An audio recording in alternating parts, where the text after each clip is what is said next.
चलिए दोस्तों, मैं लेके आया हूँ आपके लिए फिजिक्स क्लास 12 की मोस्ट इंपोर्टेंट स्पेशल सीरीज, जिसमें मैं करा रहा हूँ आपको यूपी बोर्ड के मोस्ट इंपोर्टेंट क्वेश्चन जो बोर्ड में हर साल रिपीट किए जा रहे हैं या 1 साल या 2 साल छोड़कर लगातार रिपीट किए जाते हैं, जिससे आपका टाइम बच सके और आप बहुत कम टाइम में पढ़कर यूपी बोर्ड 2025 में धमाल मचा सके। दोस्तों, अगर आपको यही नहीं पता होगा कि कौन सा क्वेश्चन कितनी बार यूपी बोर्ड में आया हुआ है और कौन सा क्वेश्चन ऐसा है जो हर साल रिपीट किया जा रहा है या कौन सा क्वेश्चन ऐसा है जो 1 साल या 2 साल छोड़कर लगातार रिपीट किया जा रहा है, अगर आपको यूपी बोर्ड के सातों सेट की जानकारी नहीं है कि कौन सा सेट किस प्रकार से आता है और कैसे सेट बनते हैं, तो आप अच्छे से बोर्ड में स्कोर नहीं कर पाएंगे, जिससे आपका नतीजा ये रहने वाला है कि आप ज़्यादा पढ़ने के चक्कर में जो मोस्ट इंपोर्टेंट जो सेशन है, मोस्ट इंपोर्टेंट जो क्वेश्चन है, वे छोड़ देंगे। तो इस चीज़ को ध्यान में रखते हुए मैं आपके लिए एक स्पेशल सीरीज लेकर आया हूँ, जिसमें मैं आपको कराऊंगा वे मोस्ट इंपोर्टेंट क्वेश्चन जो बोर्ड में हर साल रिपीट किए जाते हैं या 1 साल या 2 साल छोड़कर लगातार रिपीट किए जा रहे हैं, जिससे आप बहुत कम टाइम में पढ़कर बोर्ड में धमाल मचा सकते हैं। तो चलिए दोस्तों, मैंने फर्स्ट चैप्टर का जो वीडियो है वो अपलोड कर दिया है। अगर आपने वो नहीं देखा तो आप जल्दी जल्दी जाकर उसे देख सकते हैं। लॉन्ग क्वेश्चन के अलग वीडियो है, न्यूमेरिकल्स भी सारे कराए गए हैं, शॉर्ट क्वेश्चन भी सारे कराए गए हैं, आप जाकर जल्दी से जल्दी देख सकते हैं। और करते हैं स्टार्ट इस वीडियो को। क्या है कि हमारे पास चैप्टर नंबर 2 है विद्युत, स्थिर विद्युत विभव तथा धारिता। यूपी बोर्ड 2025 के लिए इंपॉर्टेंट क्वेश्चन है, क्योंकि सबसे पहले हमें ये पता होना चाहिए कि यूपी बोर्ड कैसा पेपर बनाता है।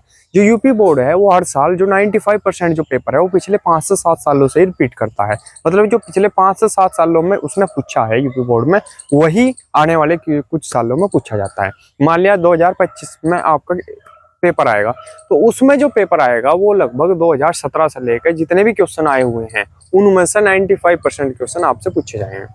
तो इस चीज का ध्यान रखना है। और इस अगर आप ऐसे पढ़ोगे तो आपको कम पढ़ना पड़ेगा। स्मार्ट स्टडी करनी बहुत जरूरी है इस चीज में, क्योंकि अगर ज्यादा पढ़ोगे तो और भी बहुत ज्यादा सब्जेक्ट हैं फिजिक्स का, और वैसे भी कोर्स बहुत ज्यादा है, तो अच्छे से तैयारी नहीं हो पाएगी।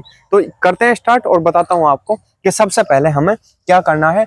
जो 95% हमारा जो पेपर है, सबसे पहले हमें 95% पेपर को सेट करना है। ठीक है, जो 95% पेपर हमारा कंप्लीट हो जाएगा यानी इंपोर्टेंट क्वेश्चन का, उसके बाद हम 5% पेपर करेंगे। जब हमारा ये 95% कंप्लीट हो जाएगा, उसके बाद हमारा पास जो टाइम बचेगा उसमें हम 5% कर देंगे। ठीक है, तो इसमें कोई दिक्कत नहीं होती 5% में। लेकिन जो 95% पेपर है, अगर इस 5% के चक्कर में इसे छोड़ दिया तो बहुत ज्यादा लॉस हो जाएगा आपको। तो इस चीज में बिल्कुल लापरवाही ना बरतें और बहुत ध्यान से पढ़ें। ठीक है, तो जो मैं करा रहा हूँ, अगर आप उसके नोट्स बनाते हुए चलेंगे और आप उन्हें अच्छे से याद करेंगे तो आप बहुत अच्छे नंबर ला पाएंगे यूपी बोर्ड में। तो चलिए दोस्तों, देखते हैं पहला क्वेश्चन क्या है। विद्युत द्विध्रुव के कारण अक्षीय स्थिति में विद्युत विभव के लिए व्यंजक का निगमन कीजिए। अथवा पूछा जाता है किसी विद्युत द्विध्रुव की अक्ष अनुदैर्ध्य अक्ष हो या अनुदैर्ध्य हो या फिर अक्षीय हो, एक ही बात है, पर स्थित किसी बिंदु पर विद्युत विभव का सूत्र स्थापित कीजिए। तो हमारे पास जो क्वेश्चन है ये कब आया हुआ? 2015 में, 2016 में, 2017 में, 2018 में, 2023 में और यूपी बोर्ड 2024 में आया हुआ है। यूपी बोर्ड 2024 के एफयू सेट में आया हुआ है। ठीक है, तो इस चीज का ध्यान रखेंगे। यूपी बोर्ड जो है वो हर साल 7 सेट बनाता है, और अगर किसी के पास 2024 का पेपर है और उसके पेपर में क्वेश्चन नहीं दिया हुआ तो वो ये ना सोचे कि यूपी बोर्ड में आया हुआ नहीं है, क्योंकि जो यूपी बोर्ड है वो हर साल 7 सेट बनाता है और सातों के सातों सेट आपके पास उपलब्ध नहीं होंगे। तो अगर आपको देखना कि यूपी बोर्ड में आया हुआ है या नहीं, या तो आप अनसोल्ड पे पढ़ ले या आप सर्च कर सकते हैं कहीं भी 2024 एफयू सेट, उसमें आपको ये मिल जाएगा। ठीक है, हर जिले में अलग सेट भेजा जाता है यूपी बोर्ड की तरफ से। जब जिला बहुत दूर हो जाता है, मान लिया एक जिला 100 किलोमीटर या 200 किलोमीटर की दूरी है, तो उसके बाद सेट जो है वो रिपीट होता है। ठीक है, तो इस चीज का ध्यान रखें और इसे समझें। यूपी बोर्ड के जो एग्जाम का पैटर्न है उसे समझें तो बहुत ज्यादा आसानी होगी आपके लिए। तो चलिए दोस्तों, स्टार्ट करते हैं इसका सॉल्यूशन। ठीक है, तो ये हो गया। अब बनाते हैं इसका चित्र। तो हमारे पास दो बिंदु आवेश हैं,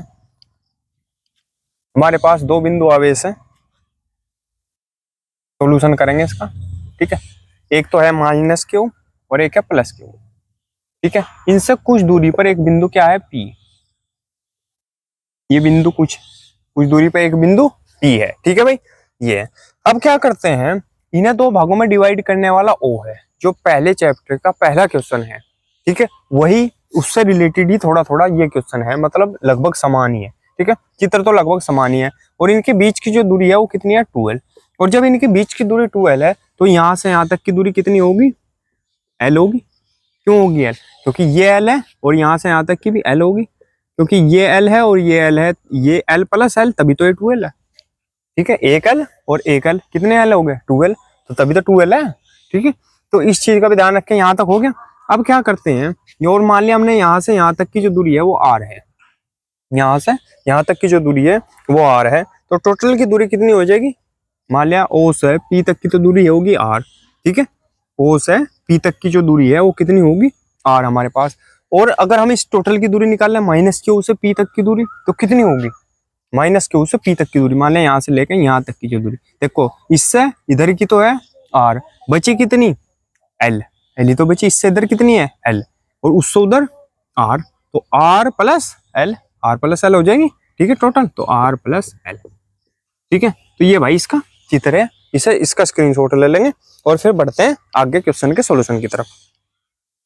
चलिए दोस्तों, करते हैं इसका सॉल्यूशन। उसका स्क्रीनशॉट ले लिया होगा आपने, अब चलते हैं आगे। प्लस क्यू सॉल्यूशन कराऊंगा बहुत ही आसान तरीके से, बुक में कहीं भी देखोगे बहुत ज्यादा मिलेगा, ज्यादा कुछ नहीं लिखना, मेन लिखना, मेन जो चीज है वो लिखनी बस, और इसका सॉल्यूशन करते जाना है। ठीक है, प्लस क्यू आवेश के कारण बिंदु P पर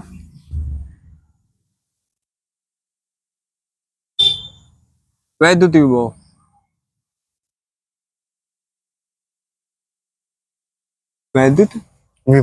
ठीक है, ये कितना होगा?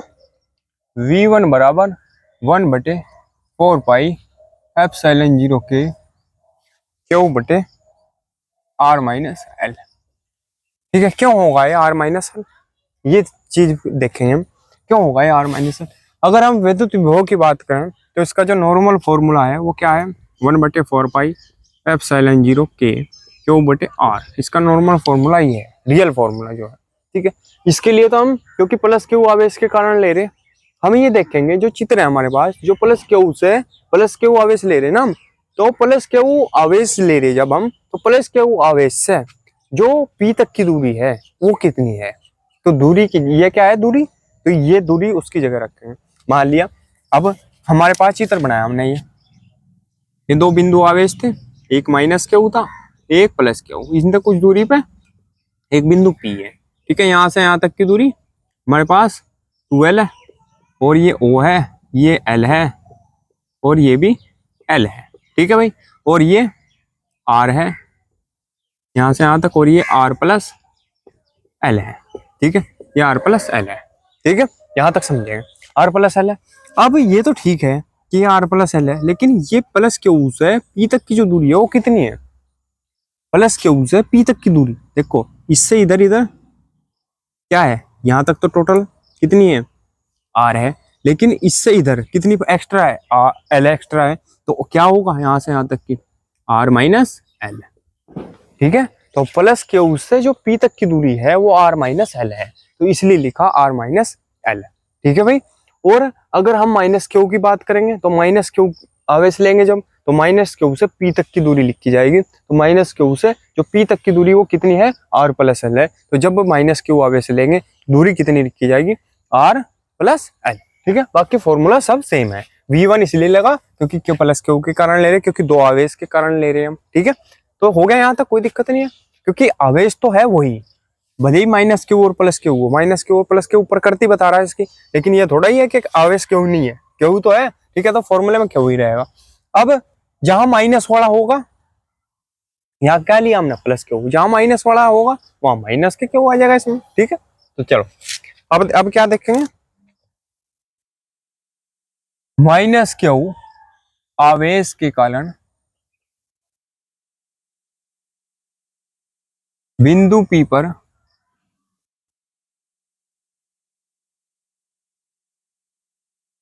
वैद्युत विभव, बिंदु P पर वैद्युत विभव V2 बराबर होता है 1/4 पाई एप्सिलॉन 0 के क्यू बटे R प्लस L।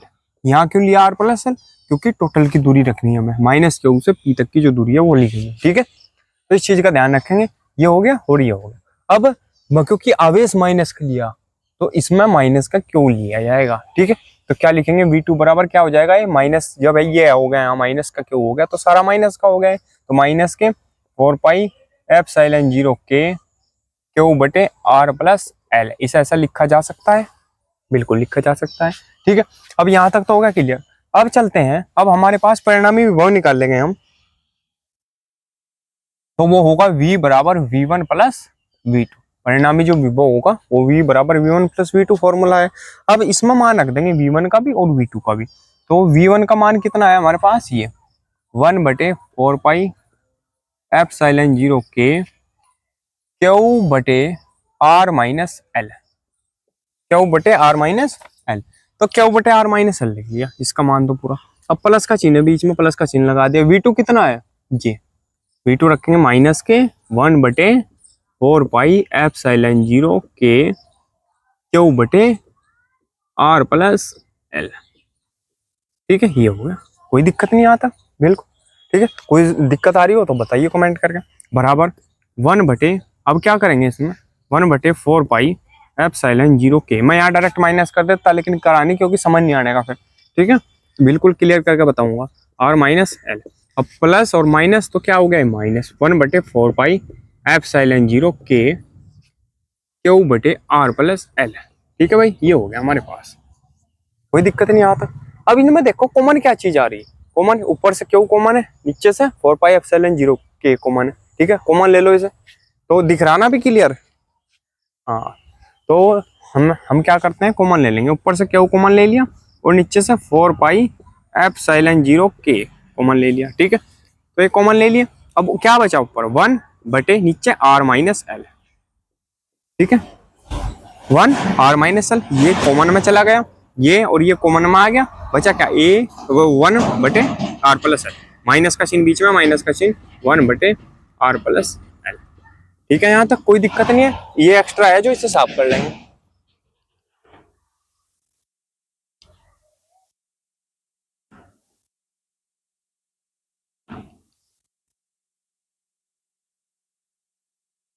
तो अब बढ़ते हैं आगे। अब ये है हमारे पास बराबर क्यू बटे 4 पाई एप्सिलॉन 0 के।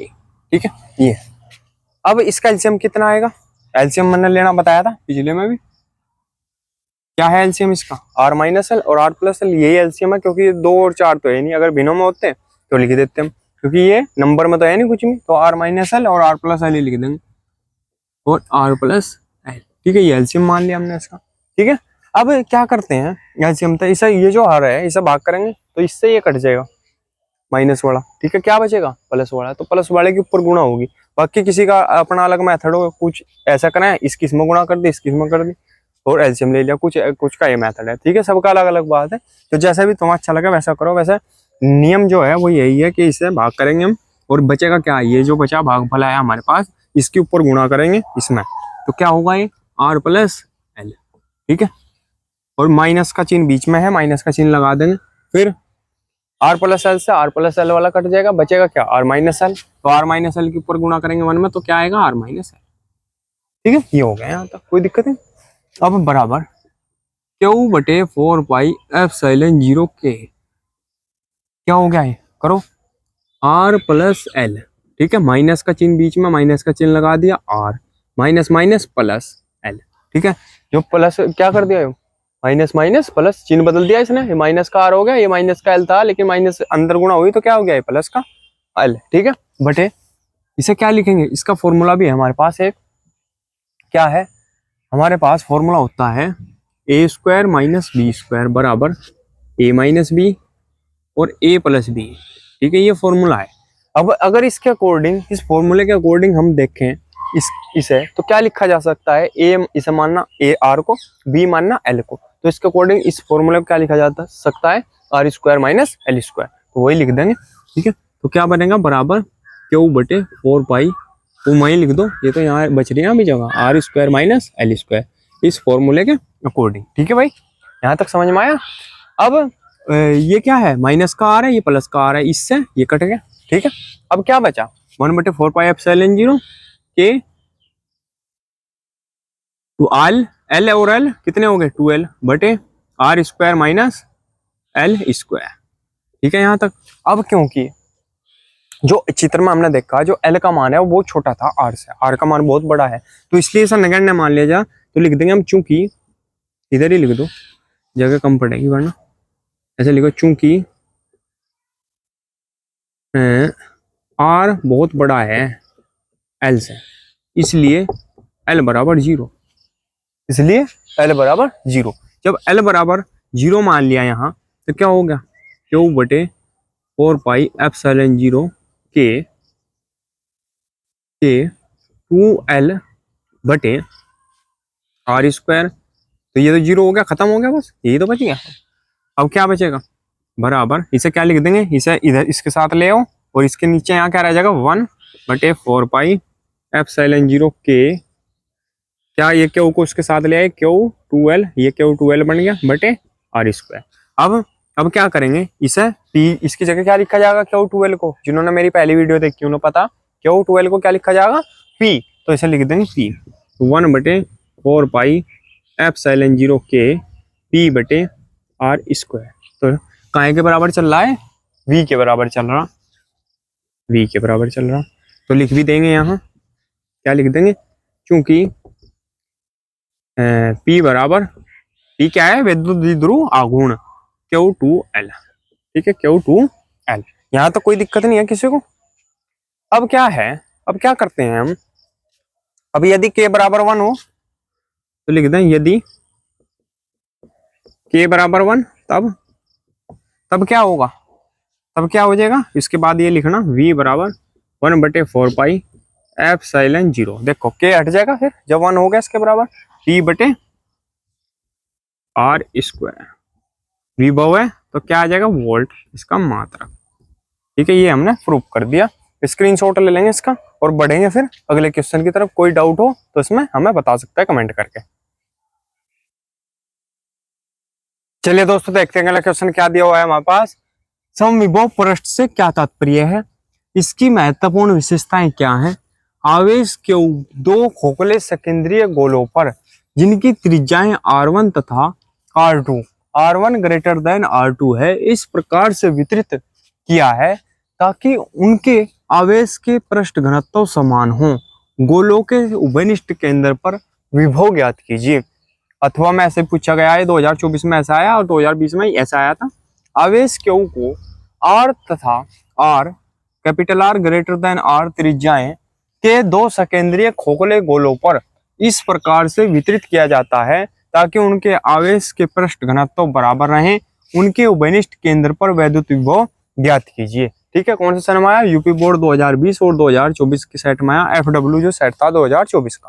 ठीक है, तो इसमें लिखेंगे आंसर और हेडिंग डालेंगे समविभव पृष्ठ। तो क्या है, विद्युत क्षेत्र में स्थित ऐसा पृष्ठ, विद्युत क्षेत्र में स्थित ऐसा पृष्ठ जिसके प्रत्येक बिंदु का, इसके प्रत्येक बिंदु का समान, समान विभव समान, जिसका विभव समान हो, वैसा पृष्ठ जिसका विभव समान हो। यानी विद्युत क्षेत्र में स्थित ऐसा पृष्ठ जिसके प्रत्येक बिंदु का विद्युत विभव समान होता है, समविभव पृष्ठ कहलाता है। ठीक है, इसका स्क्रीनशॉट ले लेंगे, फिर आगे बढ़ेंगे, इसकी विशेषताएं लिखेंगे और इससे सॉल्यूशन इसका करेंगे। ठीक है, चलिए दोस्तों, अब देखते हैं हम इसकी समविभव पृष्ठ की विशेषताएं। ठीक है, करेंगे इसकी दो विशेषताएं लिखेंगे सिर्फ। ठीक है, में ही इंपोर्टेंट है, लिखेंगे नंबर 1, समविभव पृष्ठ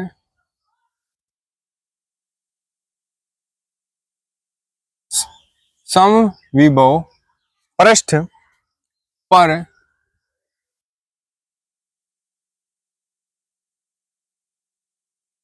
किसी बिंदु के आवेश को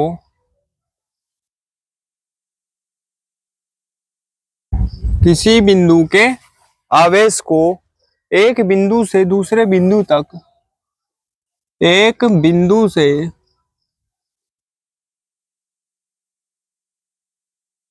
दूसरे बिंदु तक ले जाने में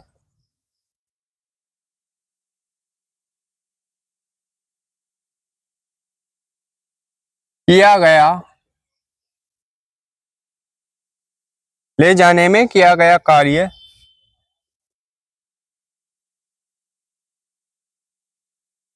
शून्य होता है।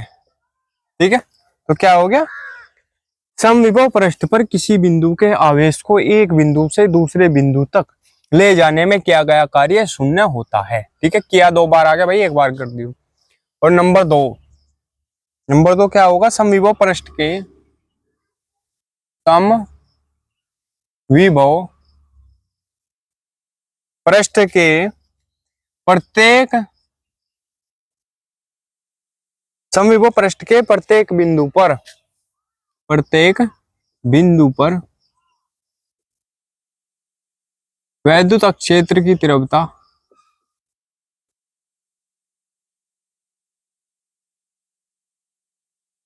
समविभव पृष्ठ के प्रत्येक बिंदु पर वैद्युत क्षेत्र की तीव्रता पृष्ठ के लंबवत होती है।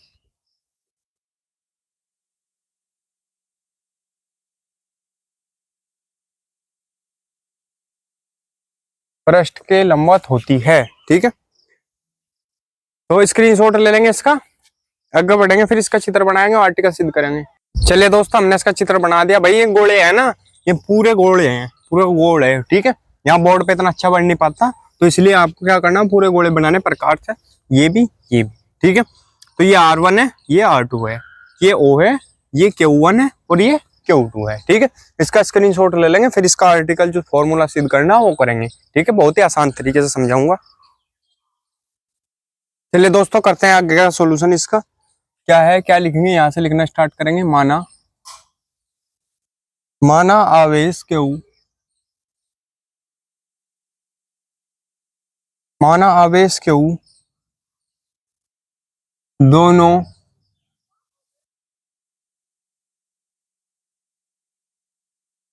दोनों सकेंद्रीय गोलों पर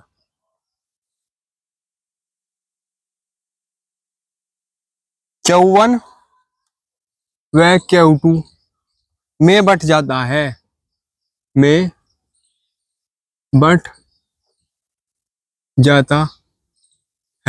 ठीक है भाई। तो क्या है, माना Q, आवेश Q जो है दोनों सकेंद्रीय गोलों पर Q1 व Q2 में बट जाता है। इससे क्या होगा, मान लिया 2 भागों में बांट दिया हमने, एक ही चीज को 2 भागों में बांट दिया। ठीक है, मान लिया Q है, इसे कहीं में बांट दिया हमने, Q1 + Q2 ऐसे लिखा जा सकता है, क्योंकि है तो ये Q ही। मान लिया एक भाग के 2 भाग कर दिए हमने, और उसका टोटल कब होगा, उसके बराबर ही होगा जिससे वो निकला। ठीक है, तो क्या लिख सकते हैं हम, Q बराबर Q1 + Q2।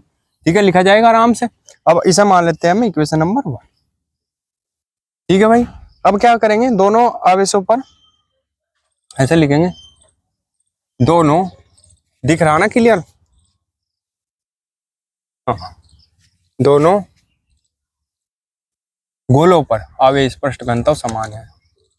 दोनों गोलों पर आवेश पृष्ठ घनत्व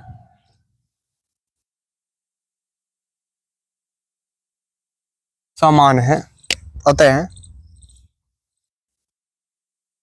क्या होगा, सिग्मा बराबर Q1/4πr1²।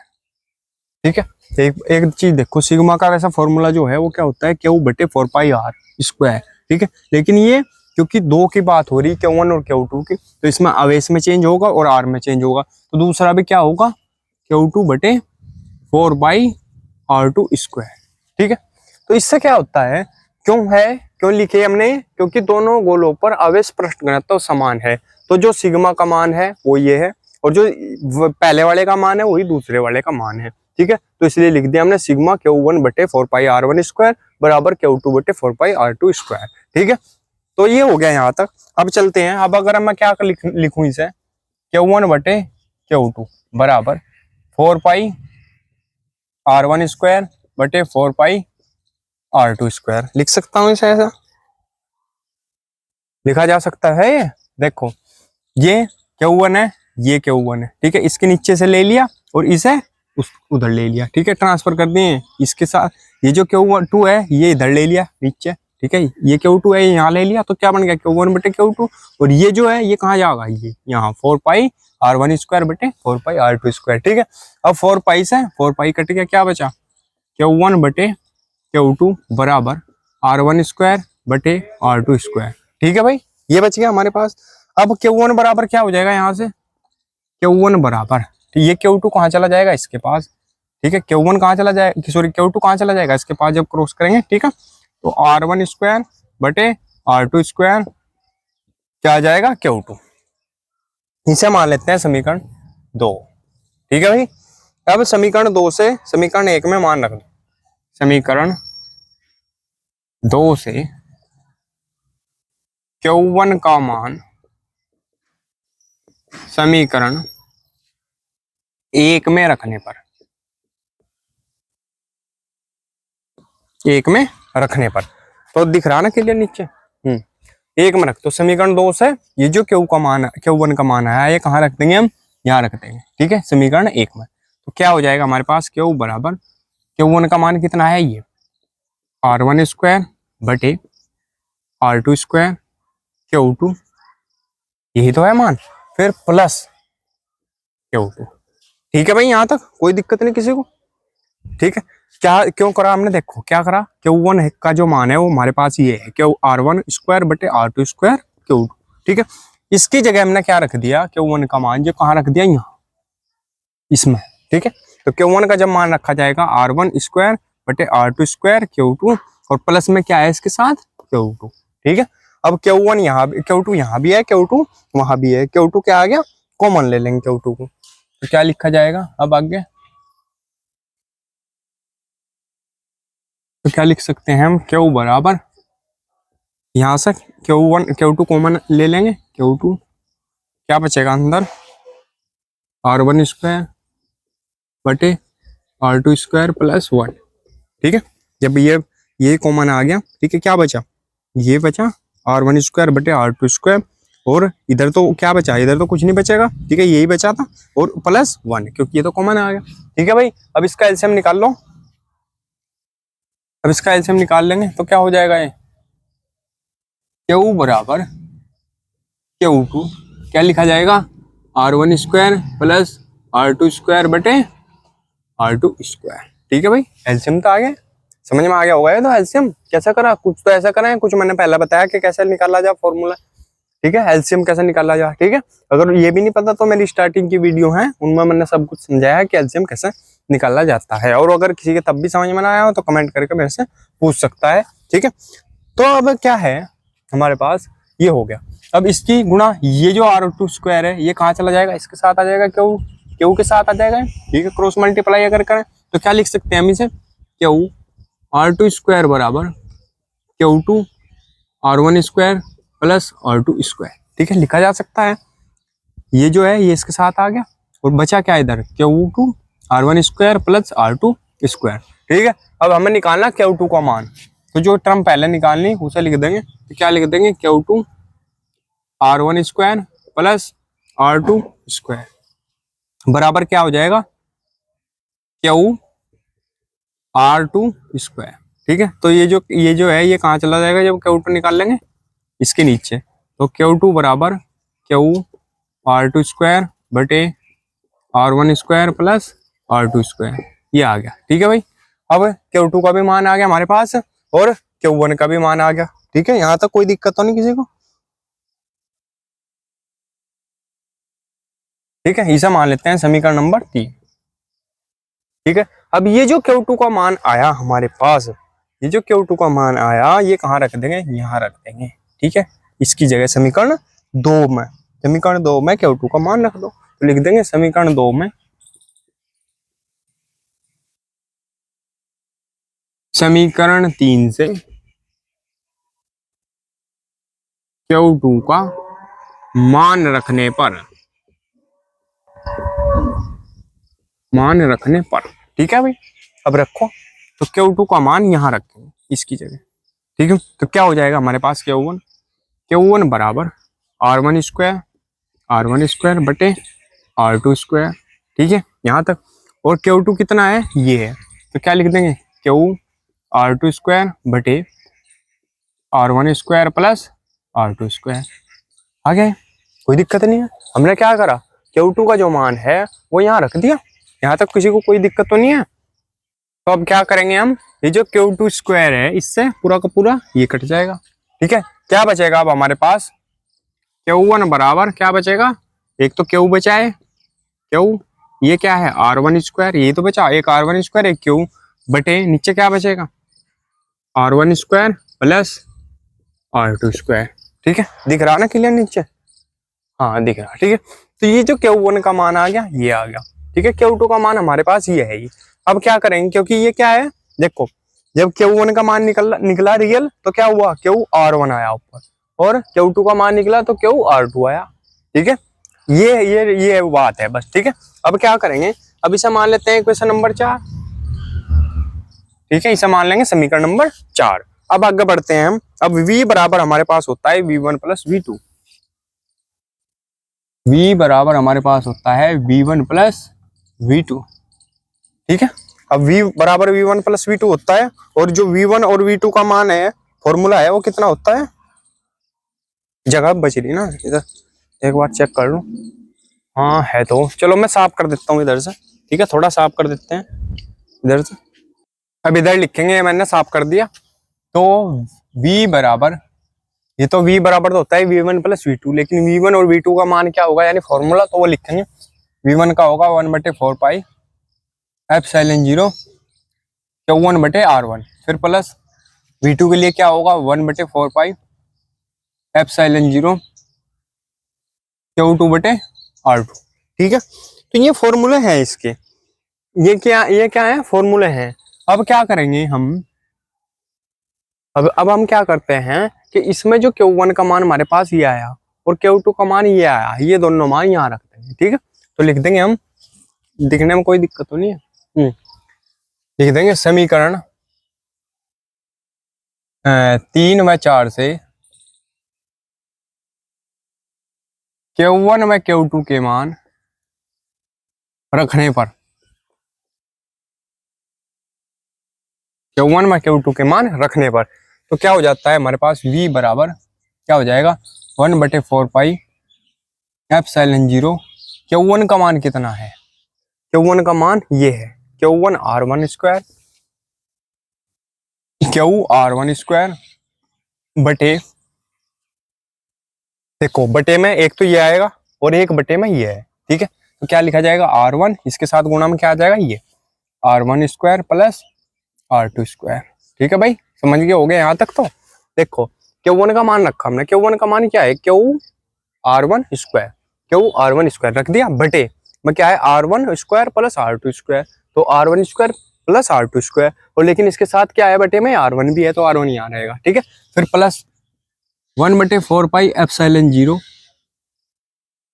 Q2 का मान कितना है ये है, तो रखेंगे QR2 स्क्वायर बटे क्या है, एक तो ये ही R2 और ये R1 square plus R2 square. ठीक है भाई, ये आएगा, कोई दिक्कत तो नहीं है यहाँ तक? ठीक है, तो अब क्या करते हैं, इसमें देख लो कॉमन क्या चीज है, 4 पाई एप्सिलॉन 0 कॉमन है, ले लो इसे बाहर निकाल लो। तो V बराबर क्या आ गया 1/4 पाई एप्सिलॉन 0। ठीक है, बचा क्या अंदर QR1 स्क्वायर बटे, देखो ये भी कट गया, ये बचा क्या, ये कट जाएगा यहाँ से। अभी देखो यहाँ R1 से ये पावर कट गई, R2 से ये पावर कट गई, एक R1 R2 कट गया। ठीक है, क्या बचेगा अब क्या बचता है हमारे पास QR1 बटे इधर तो कुछ नहीं बचा, क्या बचा R1 square plus R2 square. ठीक है, ये बचेगा। अब प्लस इधर से क्या बचेगा QR2 बटे, और क्या बचेगा नीचे, क्योंकि ये तो कॉमन आ रहा 1/4 पाई एप्सिलॉन 0, क्या बचेगा R1 square plus R2 square. ठीक है भाई, अब यहां तक हो गया सही काम, बिल्कुल फर्स्ट क्लास। अब क्या करते हैं, V बराबर 1/4 पाई एप्सिलॉन 0 क्या हो जाता है, ये एलसीएम ले लो, एलसीएम दोनों सेम है तो सेम एज जब सेम होगा तो क्या होगा, एलसीएम सेम ही होगा प्लस R2 स्क्वायर, और जब एलसीएम सेम होगा तो ऊपर की वैल्यू ऐसा ही लिखी जाएगी। ठीक है, तो क्या बन जाएगा ये QR1 प्लस QR2। ठीक है, ये तो बनेगा QR1 प्लस QR2। ठीक है यहाँ तक। अब क्या करते हैं V बराबर, अब क्या करो आगे देखेंगे, अब क्या करेंगे, क्यू कॉमन ले लो इसमें, तो क्यू भी कॉमन ले लो, तो क्या बन जाएगा 1/4 पाई एप्सिलॉन 0। इसमें से क्यू कॉमन ले लिया, क्यू बाहर आ गया, अंदर क्या बचेगा R1 प्लस R2। ठीक है, अंदर क्या बचा R1 प्लस R2 बटे नीचे क्या है R1 square plus R2 square.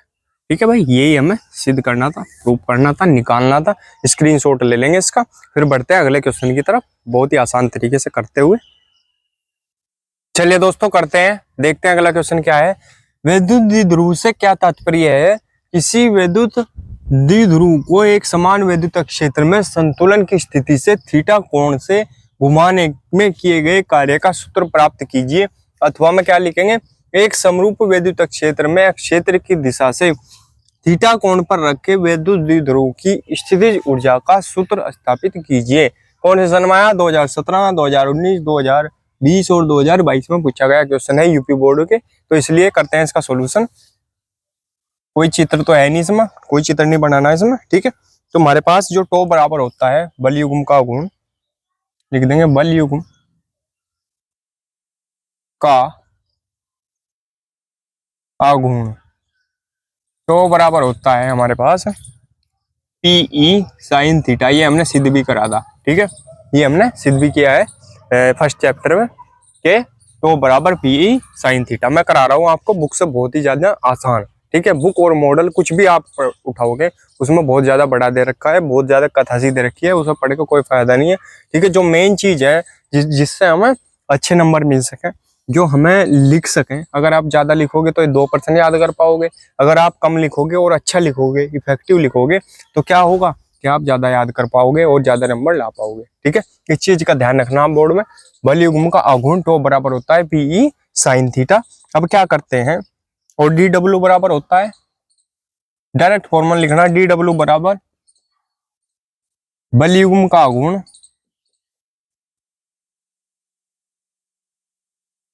गुणा कोणीय विस्थापन।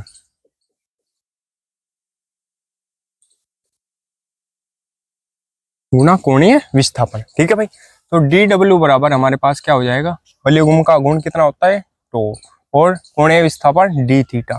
ठीक है, तो हमारे पास बन गया क्या फॉर्मूला, टो गुना डी थीटा।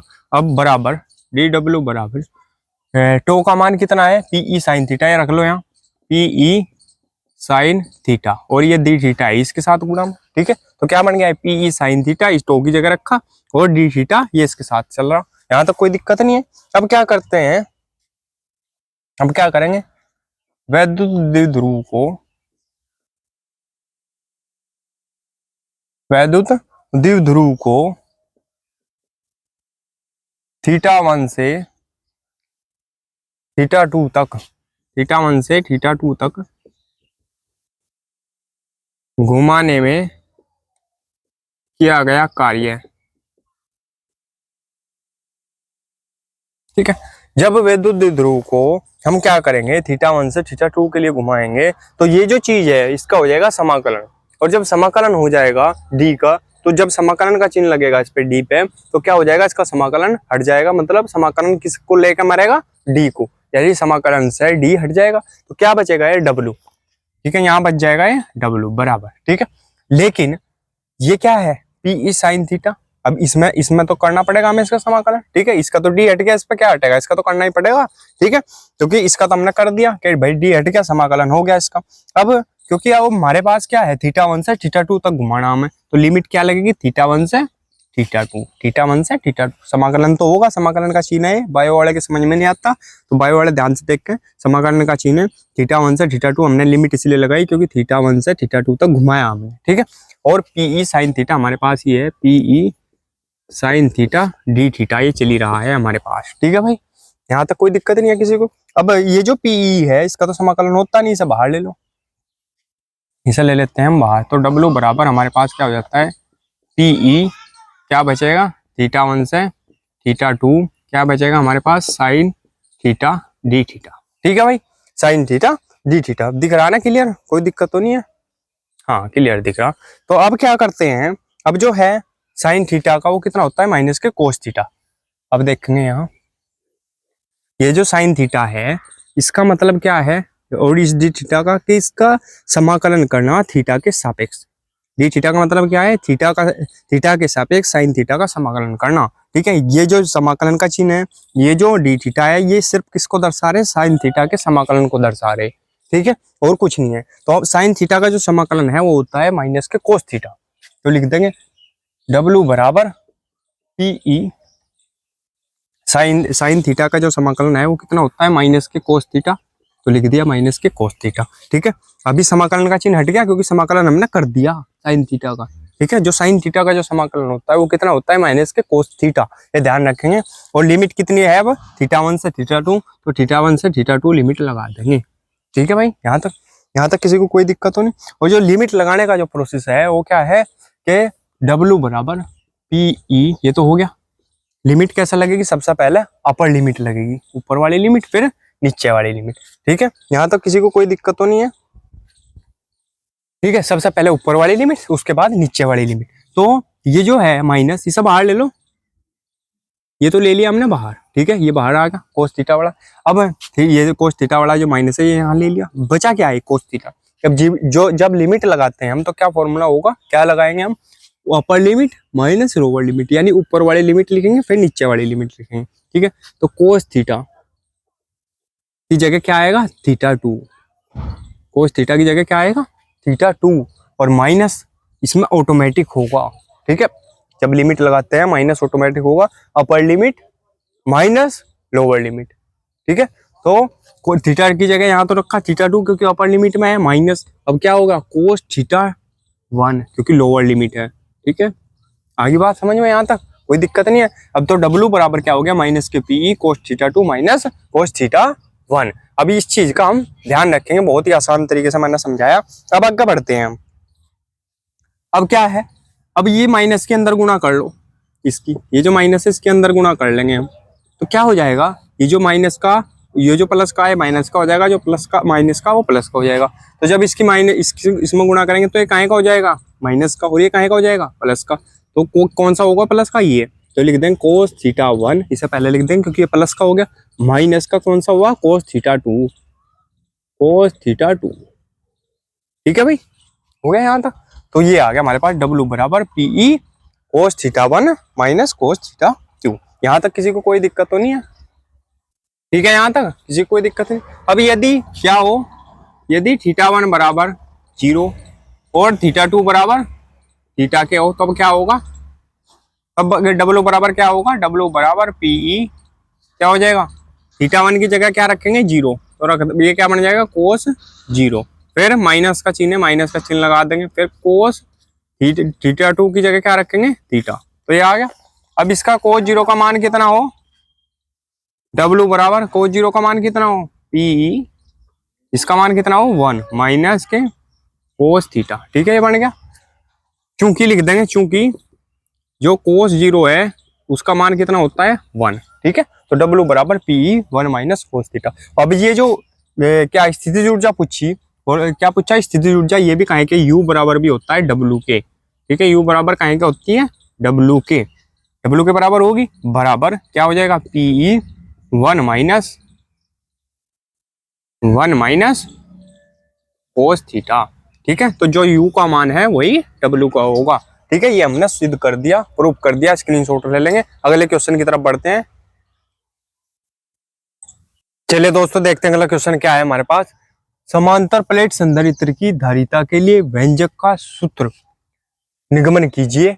इसकी धारिता को किस प्रकार बढ़ाया जा सकता है। ठीक है, इसकी धारिता को किस प्रकार बढ़ाया जा सकता है ये भी बताना है हमें। और क्या है, संधारित्र क्या होते हैं, समांतर प्लेट संधारित्र की धारिता का व्यंजक व्युत्पन्न कीजिए। देखो, ये जो छोटे क्वेश्चन है ना, इन्हें मैं शॉर्ट क्वेश्चन में लूंगा। ठीक है, अभी जो मेन क्वेश्चन है, आर्टिकल वगैरह जो सूत्र सिद्ध करना है उन्हें करेंगे सबसे पहले। ठीक है, ये यही क्वेश्चन अथवा करके कई भागों में पूछा गया है, कई बार पूछा गया है, अथवा में पूछा है, बार बार बदल के क्वेश्चन को ऐसे ही पूछ लेता है, तोड़ मरोड़ के। ठीक है, 2017, 2016, 2017, 2018, 2019, 2020 और 2022 और 2024 के FU सेट में पूछा गया है। मोस्ट इंपोर्टेंट क्वेश्चन है, इस चैप्टर का सबसे इम्पोर्टेंट क्वेश्चन है। और इसके बाद एक और है, वो भी मोस्ट इंपोर्टेंट है। ठीक है, तो और है बहुत आसान। ठीक है, छोटा सा है, बहुत आसान है, और चित्र थोड़ा ठीक सा बना लेंगे। ठीक है, अच्छे से। ये P1 है, ये P2 है, ये माइनस क्यू, ये प्लस क्यू आवेश, ठीक है।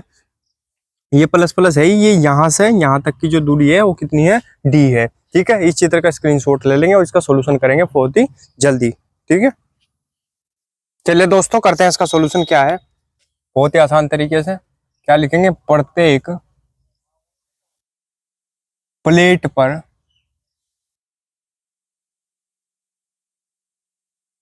आवेश का पृष्ठ घनत्व सिग्मा बराबर होता है क्यू बटे ए, ठीक है। सिग्मा बराबर क्या होता है, क्यू बटे ए। प्रत्येक प्लेट पर आवेश का पृष्ठ घनत्व सिग्मा बराबर होता है क्यू बटे ए, ठीक है भाई। अब क्या है, प्लेटों के बीच लिख देंगे,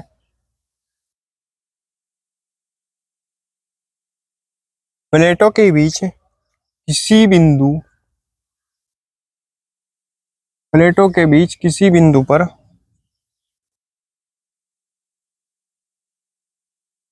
किसी बिंदु पर किसी बिंदु पर वैद्युत क्षेत्र की तीव्रता, वैद्युत क्षेत्र की तीव्रता E बराबर होता है, हमारे पास क्या होता है फॉर्मूला, सिग्मा बटे के एप्सिलॉन जीरो। क्या होता है, सिग्मा बटे के एप्सिलॉन जीरो, ठीक है। अब हमारे पास ये है, प्लेटों के बीच किसी बिंदु पर वैद्युत क्षेत्र की तीव्रता E बराबर होता है सिग्मा बटे के एप्सिलॉन जीरो। लेकिन सिग्मा बराबर हमारे पास है क्यू बटे ए, तो क्या होगा, सिग्मा की जगह रखेंगे क्यू बटे ए, तो ए कहाँ जाएगा, इसके नीचे, क्यू ऊपर रह जाएगा। तो क्या बन जाएगा फॉर्मूला, ई बराबर हमारे पास बन जाएगा क्यू बटे के एप्सिलॉन जीरो ए। अगली बात समझ में यहाँ तक क्लियर। सिग्मा की जगह हमने क्या रखा, क्यू बटे ए, क्यू बटे ए, बटे तो है क्यू बटे ए, और के एप्सिलॉन जीरो ये पहले ही था यहाँ, ठीक है। तो ये आ गया हमारे पास ई बराबर। अब इसे मान लेते हैं इक्वेशन नंबर 1, इसे मान लेते हैं इक्वेशन नंबर 1। अब क्या करेंगे, माना दो प्लेटों के बीच, माना दो प्लेटों के बीच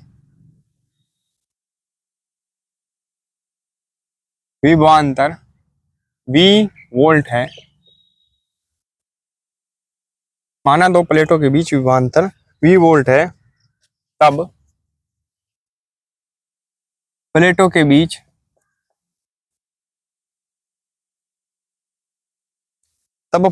बीच वैद्युत क्षेत्र की तीव्रता,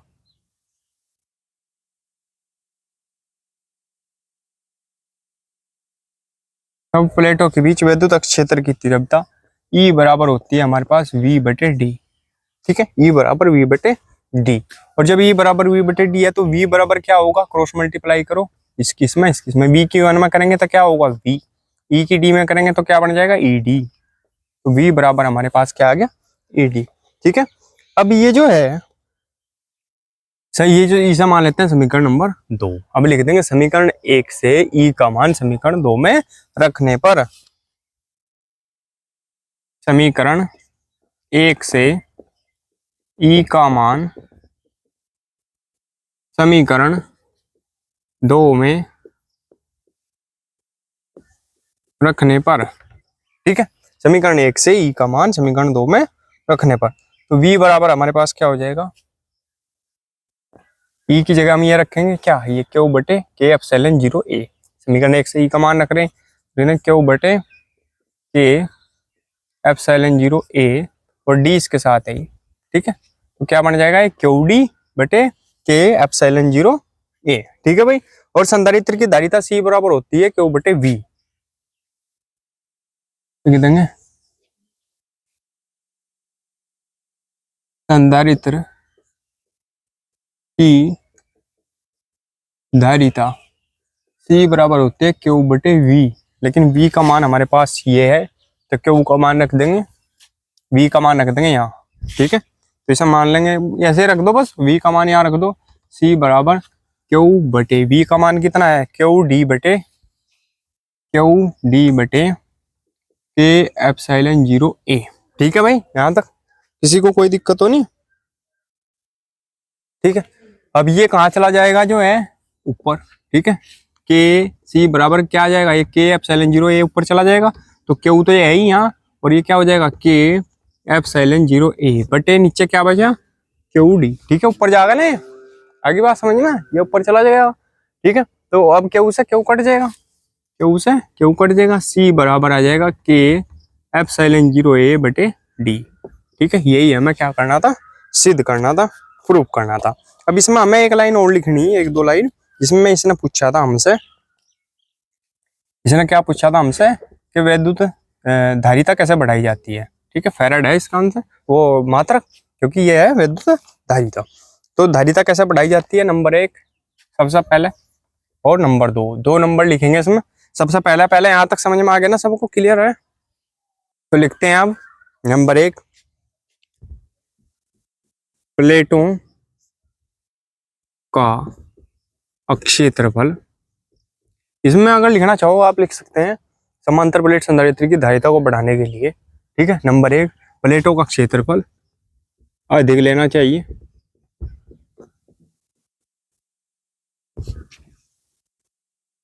ठीक है, नंबर 2 प्लेटों के बीच की दूरी डी,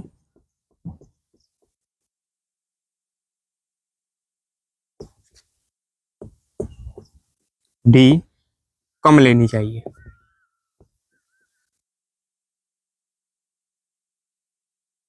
कम लेनी चाहिए या होनी चाहिए। ठीक है, स्क्रीनशॉट ले लेंगे, इसका स्क्रीनशॉट ले लेंगे, फिर बढ़ेंगे अगले क्वेश्चन की तरफ।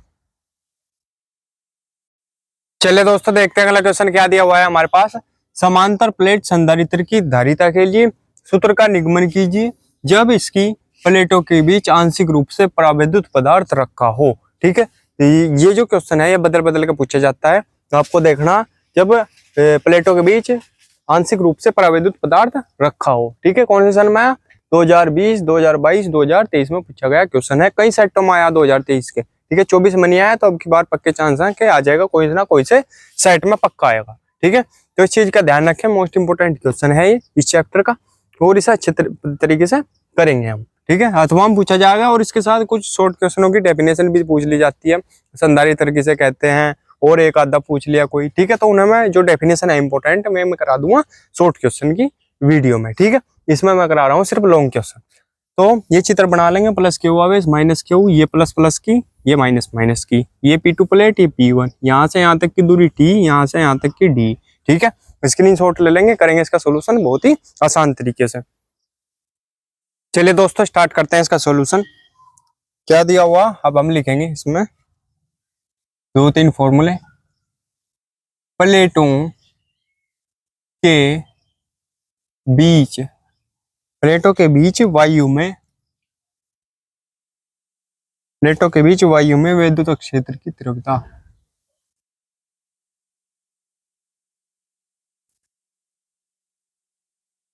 प्लेटों के बीच वायु में विद्युत क्षेत्र की तीव्रता E0 बराबर होती है क्यू बटे एप्सिलॉन 0 ए। ठीक है भाई, क्यू बटे एप्सिलॉन 0 ए। तो दूसरा देखेंगे हम, परावैद्युत माध्यम में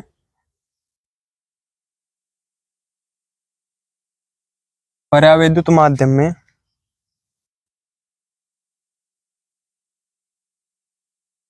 वैद्युत क्षेत्र की तीव्रता E बराबर होती है क्यू बटे के एप्सिलॉन 0 ए। अंतर कितना है इसमें, के लग जाएगा क्योंकि परावैद्युत माध्यम है। ठीक है, तो ये दोनों आगे हमारे पास फॉर्मूले। अब लिखेंगे हम अगला, यदि प्लेटों P1 व P2, यदि प्लेटों P1 व P2 के बीच विभवांतर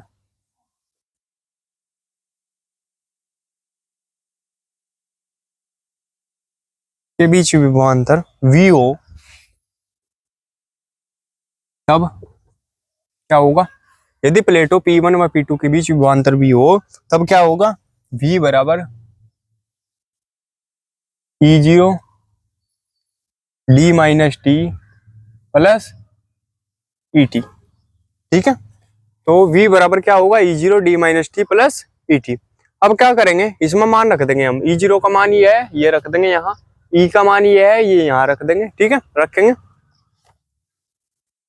तो क्या हो जाएगा, E0 का मान रखेंगे क्यू बटे एप्सिलॉन 0A रख दिया E0 की जगह, E0 का मान आगे क्या है D माइनस टी, फिर प्लस E का मान कितना है क्यू बटे के एप्सिलॉन 0A। ठीक है, T का मान T तो T है ही। ठीक है, हो गया यहाँ तक। तो क्यू बटे epsilon 0A D minus T plus Q बटे के एप्सिलॉन 0A E की जगह रखा और T इसके साथ है। ठीक है, कोई दिक्कत नहीं है यहाँ तक। अब इसमें क्या करो, कॉमन ले लो, जो चीज कॉमन आ रही। क्या चीज कॉमन है, क्यू बटे एप्सिलॉन 0A इधर भी है और क्यू बटे एप्सिलॉन 0A इधर भी है। ठीक है, तो कॉमन आ गया क्यू बटे एप्सिलॉन 0A, इधर क्या बचेगा D माइनस टी। ठीक है, फिर प्लस इधर क्या बचेगा, ऊपर तो T और नीचे K। ठीक है, यहाँ तक कोई दिक्कत तो नहीं है यहाँ तक। तो क्या करेंगे अब देखो, तो कॉमन ले लिया, क्यू बटे एप्सिलॉन 0A इधर भी है इधर भी है, तो क्या बचा D minus T plus T बटे K। यहाँ तक समझ में आ गया। अब हमारे पास जो फॉर्मूला होता है किसका, हमें क्या निकालनी, धारिता, संधारित्र की धारिता।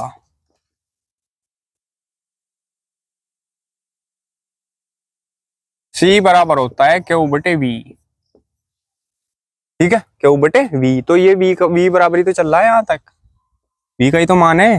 ठीक है, तो मान रख देंगे बस, क्यू का मान क्यू है ही, V का मान कितना है ये क्यू बटे epsilon 0A D minus T plus T बटे K।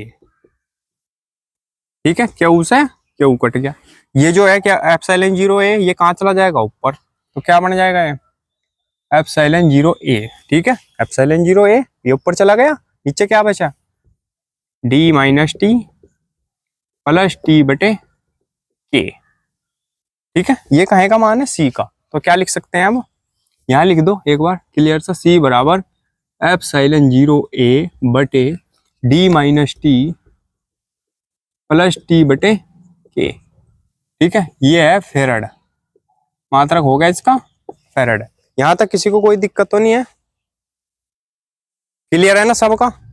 तो स्क्रीनशॉट ले लेंगे इसका। दोस्तों मैंने इस चैप्टर के जितने भी मोस्ट इंपोर्टेंट लॉन्ग क्वेश्चन थे जो यूपी बोर्ड के लिए मोस्ट इंपोर्टेंट थे, वे सब करा दिए हैं। दोस्तों अगर वीडियो अच्छी लगी हो तो प्लीज वीडियो को लाइक कीजिए, कमेंट कीजिए और हमारे चैनल को सब्सक्राइब कीजिए और घंटी का बटन भी दबा लीजिए, जिससे आपको हमारी वीडियो की नोटिफिकेशन सबसे पहले मिल सके।